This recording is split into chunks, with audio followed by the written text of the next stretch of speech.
Welcome to Financial Freedom is Our Only Hope, episode 4. Happy 2021.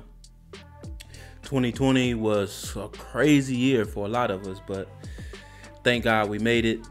We here. Happy 2021.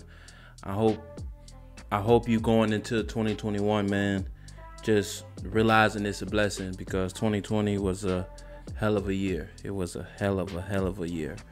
But we here today. We're gonna talk about what's the concept of money, man, and just what we gonna leave behind for our kids. So let's get this show rocking. Concept of money. So I know for me growing up, I didn't understand. Well, I'm gonna say it. Fuck it. My family didn't really teach me about money. You know, and granted, we didn't grow up with a lot of money. You know, like I guess we did okay for ourselves, but we didn't grow up with a lot of money. So I guess I can't really be mad at my folks, because how can you teach somebody about something that you don't have yourself, or you don't have the knowledge of? So I'm not really mad at my folks, my people, but I was at one point. But that's a different topic. That's a different topic for a different day. So it's up to us to take ownership and learn the concept of money for us, you know, for our generation. You know, like, I know for me personally, I want to leave a legacy behind for my people that comes underneath me, my kids, grandkids, everybody that comes underneath me. I want to definitely leave a legacy for them. So I took it upon myself to learn about money, like the concept of money. You have to learn about the concept of money and how money works. For an example, you have liabilities and assets. Liabilities and assets. Well, let's not even go there. Like, let's talk about money inflation, right? Now, some of you probably don't know what money inflation is. Some of you might know what money inflation is. But basically, as time go on, the value of the dollar decreases. And I was messing with the money inflation calculator a couple of days ago. I made a post on Facebook and put it up there. So in 2010, if you was to purchase an item for $100 in 2020, that same item would now be worth, well, not the item itself, but that money. So if you purchase something for $100 in 2010, if you was to purchase that same item today, it will cost you $118. So that's 18% inflation rate for money in the past 10 years. 18%. I mean, if it double, you're looking at damn near 40% in the next 10 years, if it doubles. So the value of money is decreasing. The value of the dollar is decreasing. That's the first thing you got to realize when you're talking about learning the concept of money. The value of the dollar is decreasing.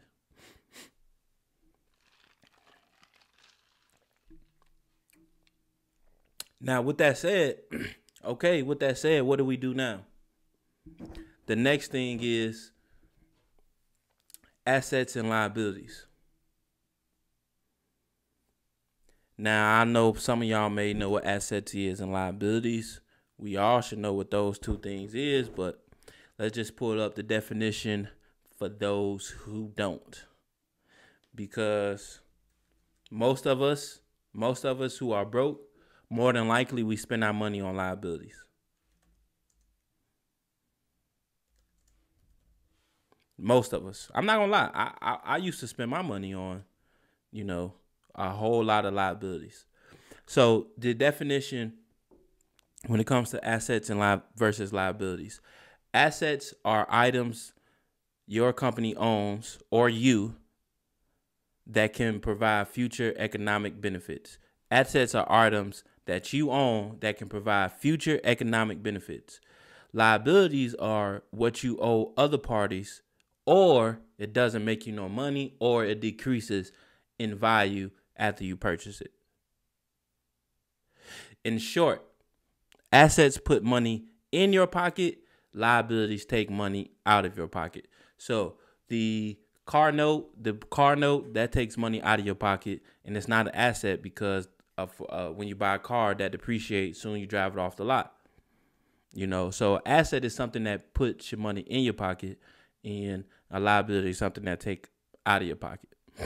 And I understand, like, I know for me, I never looked at it that way. I never looked at it as, a car note is a liability. I used to look at it like having a nice car from a dealership. I looked at it as a bill, but the car wasn't making me no money, and it depreciated in value. So if I try to resell that car, I would not get my money back.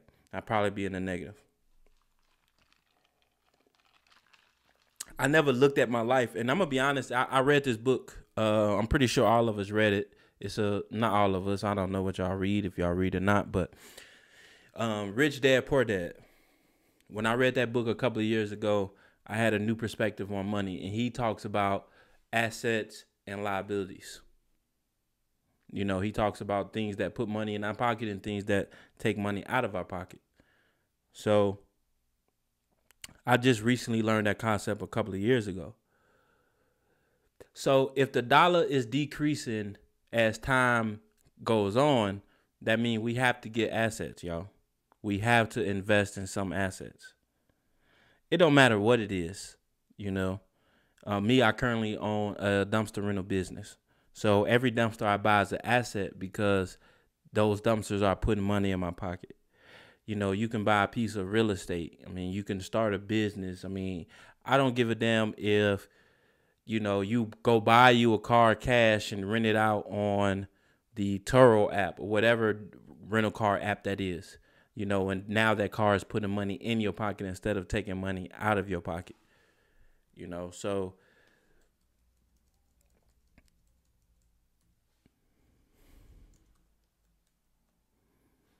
before we can do anything when it comes to money, we have to know, what do we have in our life? Do we have assets or do we have liabilities?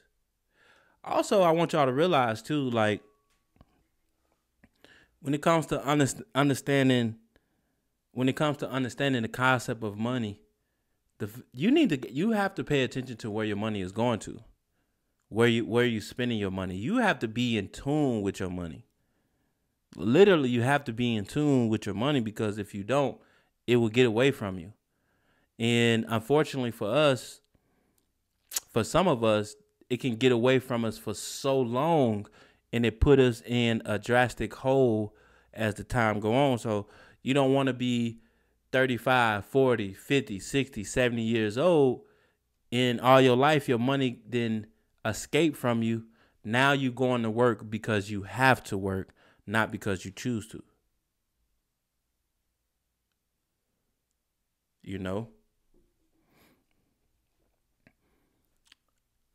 When I think about money at first, and I know this is like before, maybe a couple of years ago, I used to think like, man, I thought material things was like, you made it. Like when you can buy clothes, you made it. Like when you can buy shoes, you made it. When you can move out a low property neighborhood, you made it. When you don't have a car that breaks down on you, you made it. And some of us come from poverty, and that can kind of warp our mindset, our mindset a little bit, because we don't know no better. Our people didn't teach us. Listen, our parents didn't teach us about money. Our parents, grandparents, people before us didn't teach us about money. Now, I know it is some people out there who was taught about money, but especially in the black community, man, we don't know about no fucking money. We don't know about money.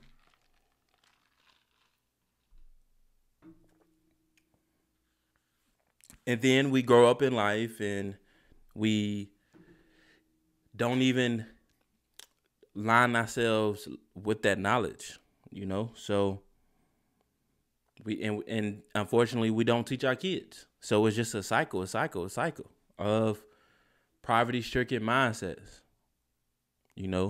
And also, when we come from poverty and we don't know about money and we grew up, we didn't have money, every time we get money, we want to hold on to it. The worst thing you can be doing with your money is saving it. The absolute worst thing you can be doing with your money is taking it and putting it in a savings account.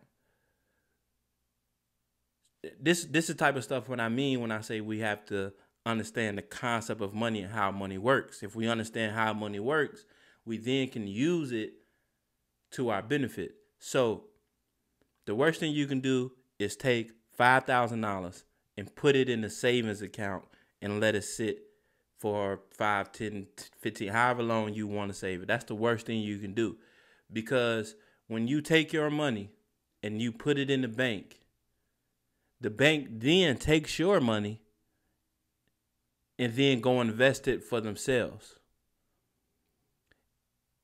And in return, they give you literally pennies on a dollar.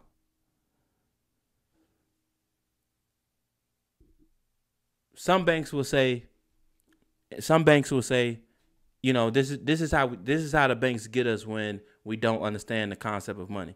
Some banks will say, hey, give us your money, put your money in this bank and save it, and we'll give you an interest. We give you interest on your money.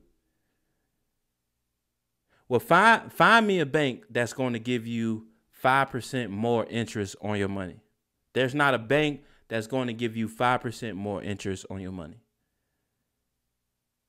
because of money inflation. Money inflation, you need at least 5%. I might be wrong on that. I think you might need at least 2% or more so you can beat money inflation. If you put $5,000 in the bank and you save it for 5 years, when you take it out, that $5,000 is now worth, the spending power of that $5,000 is now worth like $2,000 because of money inflation. So that's the worst thing you can do with your money, is go put it in the bank and save it.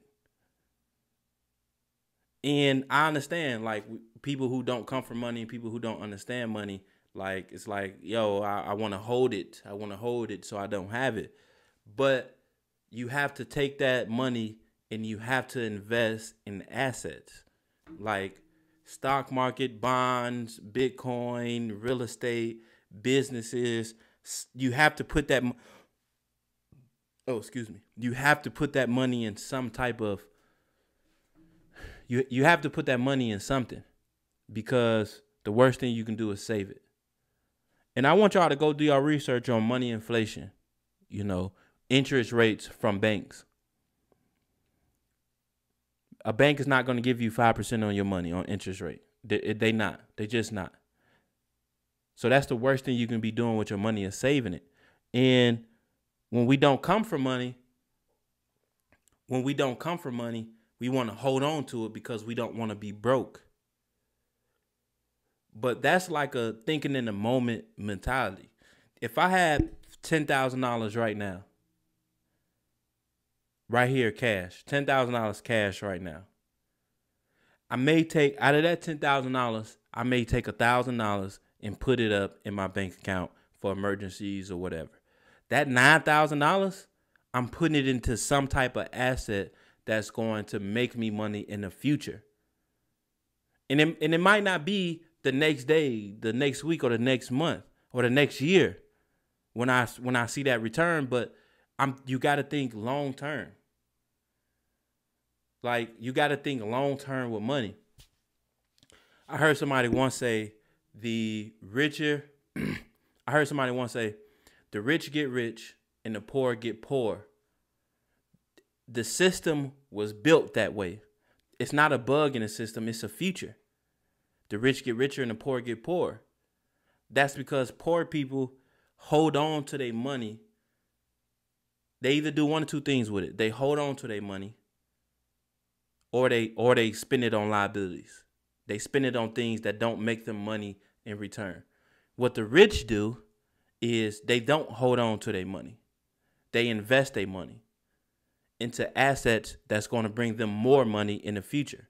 They don't save their money because they know that if I save this $10,000, you know, and if I save, let's use a bigger number. If I save $100,000 for my retirement, I put this $100,000 right now for them to retire.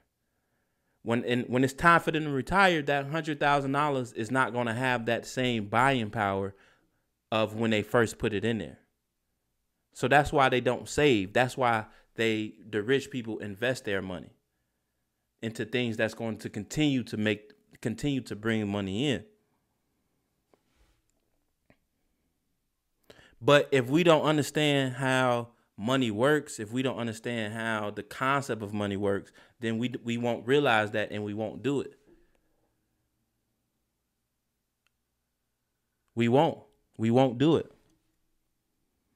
I used to blame the public school system. The public school system doesn't teach you really how the concept of money works. They don't teach you how money works. The school system teaches you how to be a great employee. They don't teach you how to manage money, learn about money, how money works, money inflation, investments, assets, liability. They don't teach those things in school. Is it their fault? I mean, not really. Because as a business owner, I want great employees. So now I'm looking at it from a different lens and a perspective. So it's like, I'm not really complaining. But I took it upon myself to actually know what it means to, or I took it upon myself to know and to teach myself the concept of money. Because until you know how money works, until you know what makes money, until you know about assets, liabilities, until you understand the concept of money, you will never be wealthy. You will never know what to do with money if you don't understand how it works. And that's the number one issue. The number one issue with average people, regular people in America, is they don't understand how money works. And because they don't understand how money works, they don't know what to do with the money that they work for, the money that they get, the money that they've been gifted, the money that they find, whatever. They don't know what to do with that money because they don't know how money works. And society taught us when you get money, you spend money on liabilities, shit that don't matter. Cars, clothes, going out, food. We spend the money to feel good in that moment. But we are not thinking about, okay, if I get paid from my employer, I get $500 a week. How can I take that $500 a week and invest it into myself to where I can quit this job in the next 5 years, next 10 years, next 15 years, however long you want to work at that job. We don't think about that. We work a job and shit. We just work the job until we die or, we quote unquote retire or, I'm pretty sure we all worked a job to where you've seen an older person, 50 years old, 60 years old, 70 years old, 45 years old, and they have to work because they have to work, not because they choosing to work. But that's because in their younger life or their young adult life, they didn't understand the concept of money. So they didn't know what to do with the money they was getting. And now they starting to regret it as in senior citizen, for lack of better terms.